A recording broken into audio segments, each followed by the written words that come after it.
Hey everyone, thanks for tuning in. Steven here with Team Euphoric, and this is day 16 of the 80 Days to Your Dream Body course. Today's protein source is going to be turkey thighs with the skin, and today's going to be a back training workout. And the theme for today's workout is recovery. So, right now, I'm going to be explaining different modalities that you can incorporate into your training routine to help you recover quicker and enhance the effects of your workouts. Now, let's get started.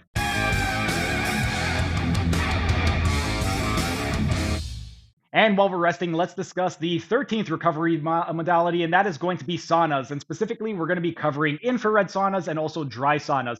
With regard to saunas, one of the main benefits is that it's going to help promote detoxification and also it's going to improve circulation and relax your muscles. The reason that it's going to promote detoxification is because one of the main ways our body detoxifies itself is through perspiration. So when we sweat, we are detoxifying our body. With regard to infrared saunas, this is going to be exacerbated a little bit more because infrared saunas, they are able to penetrate deeper into the tissues for enhanced detoxification.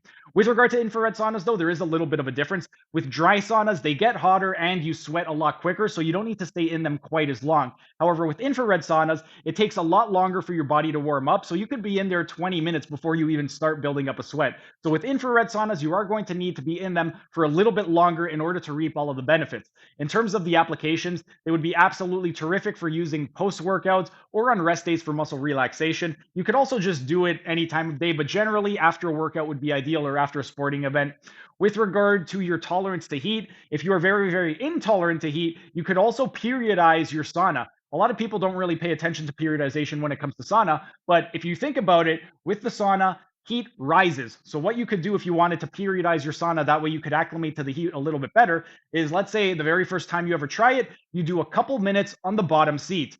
If that feels comfortable, then you could try a couple minutes on the top seat. If that's manageable, then go back to the bottom seat and you could try 3 minutes on the bottom seat. Then go up to the top seat, try 3 minutes. There's a lot of different ways in which you could periodize the sauna, but generally just remember that it's going to be a little bit cooler at the bottom and it's going to be warmer at the top. So if you're not really great with handling heat, start out at the bottom seat before you progress to the top because that's where all of the heat is. In terms of some of the other benefits, one is that it's going to reduce muscle soreness and tightness. One of the reasons it's going to reduce muscle soreness and tightness is because when you go into the sauna, your muscles, they're going to be able to get nice and relaxed. Your body's going to be it's going to enter a parasympathetic nervous system state. Your parasympathetic nervous system, that is your rest and digest system. So when you are resting, you're more relaxed. When you're more relaxed, your muscles are going to be more pliable and you're going to be able to just release a lot of that tension that built up in the muscles. Another great pro to doing the infrared and dry sauna is that it's going to help to reduce inflammation.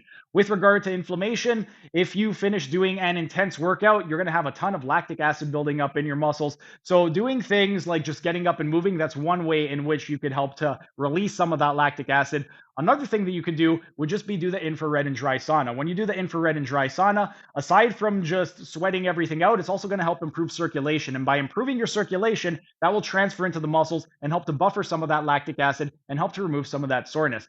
Another thing is that the sauna will also help to enhance your cardiovascular function because when you get hot, you end up breathing a little bit heavier and you have to kind of learn how to overcome that uncomfortableness of dealing with the heat. So if you can overcome that heat, then it's going to be a lot easier to overcome other types of exertion with regard to your cardiovascular endurance. But overall, our rest period is up. Time for set number 2.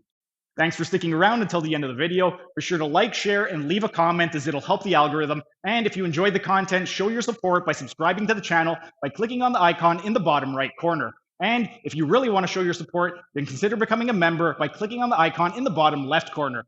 These new high-quality videos aren't cheap to edit, and the $5 membership will really help with the video editing budget. You'll also get access to a ton of exclusive perks like early access to videos and this program design lecture playlist in the top right-hand corner. And if you want to learn how to do a one-armed pull-up, then check out the playlist on the top left corner.